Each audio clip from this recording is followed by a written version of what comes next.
And welcome to the NFL Today on YouTube. I'm JB along with the Hall of Famer Bill Cowher, Mr. Everything Nate Burleson, and the league MVP Matt Ryan. Folks, we're going to talk about this season. First and foremost, Seattle. That whipping defensively that they put on San Francisco the other night was impressive. Your guys' thoughts about their chances at winning the Super Bowl? I think they've got a great chance. Yeah. I really do. The playoffs are going to go through Seattle. This is a difficult place to play, to go in and play. The atmosphere there, the energy that comes down, the communication that it puts, the communication issues that it puts on an offense going in there, it's just a difficult place to play.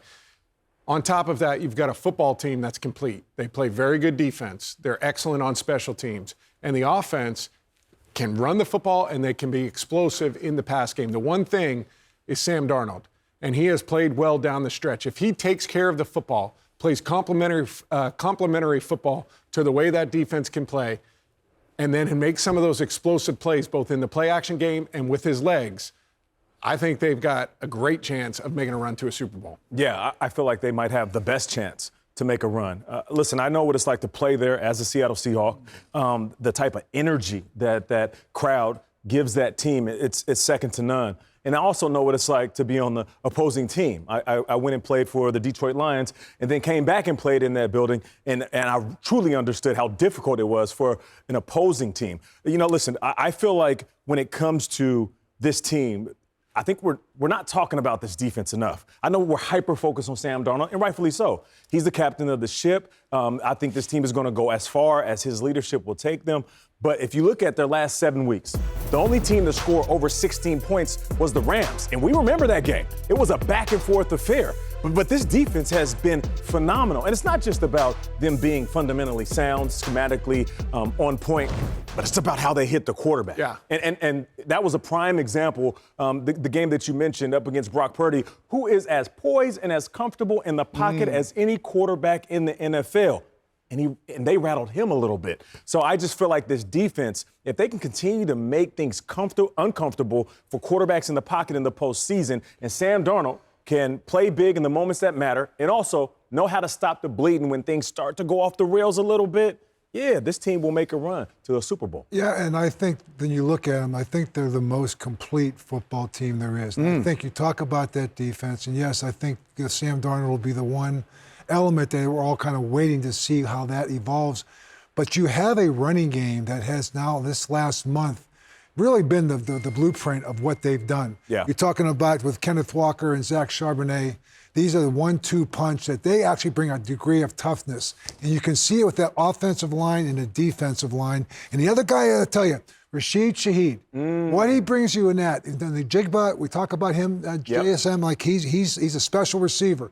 Rashid Shaheed in the kicking game. Yes. Rashid Shaheed had sometimes 2 or 3 touches a game. Kind of an can X-factor, change a game. Coach. X factor, total X factor. And then Jason Myers, who's been a stable guy, now he saw this last game, missed a couple field goals. Maybe he got him out of the system. Hopefully he did. But I say we said this about a month ago, the most complete team out there, and I just think their defense has taken it to another notch. Mike McDonald has got this team very, very stable and talking about staying in the now. I love the way they're playing. I agree with you on Mike McDonald. I think this is a championship pedigree coach. Yeah, he hasn't been there yet, but he's a championship pedigree coach. On Sam Darnold, though, I think he's playing good football. I really do. And you look at the numbers, 67% completion percentage, over 4,000 yards to 8.5 per attempt. It's been the INTs. That's the one thing if we look at. That's been with him all. That's followed him everywhere he's been. Okay.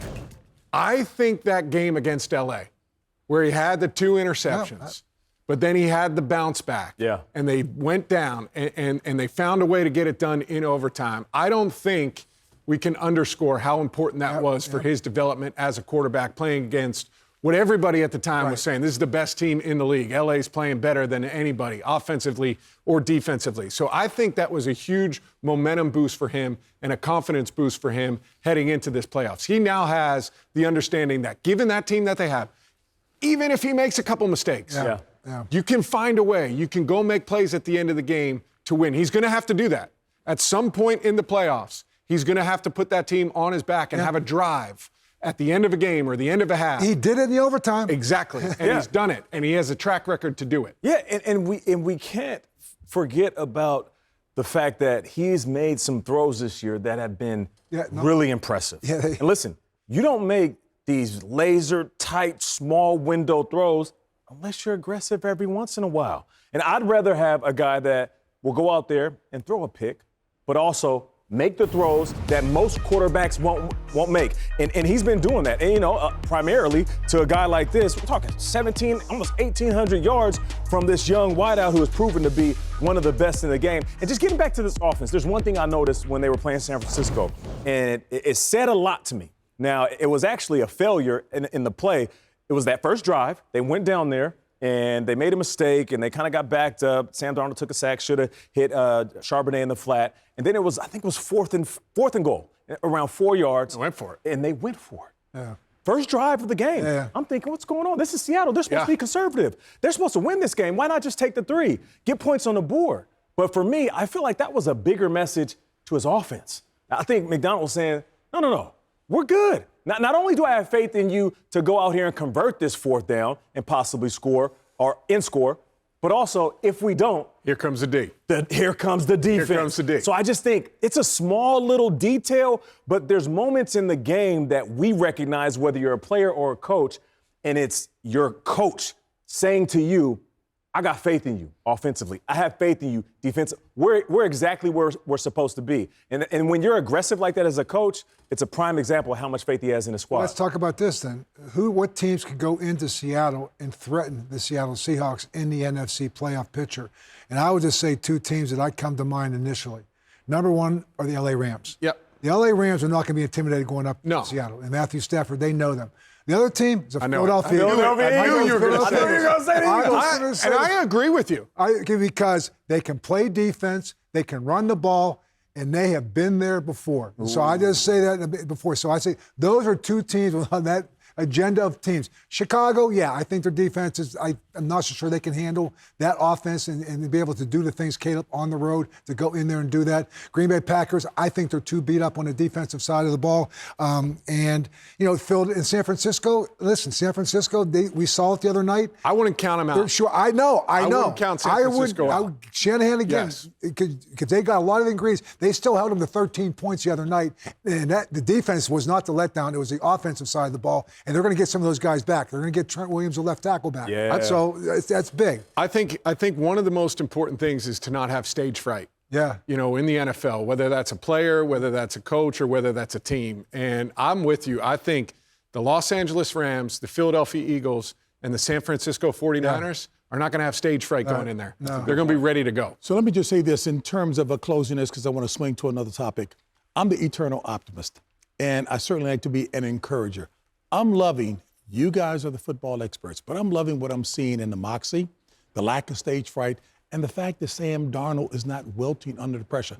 I understand he's got to do it before folks say, I'm anointing you as having done it. But I'm loving his ascension, his progress that he's making.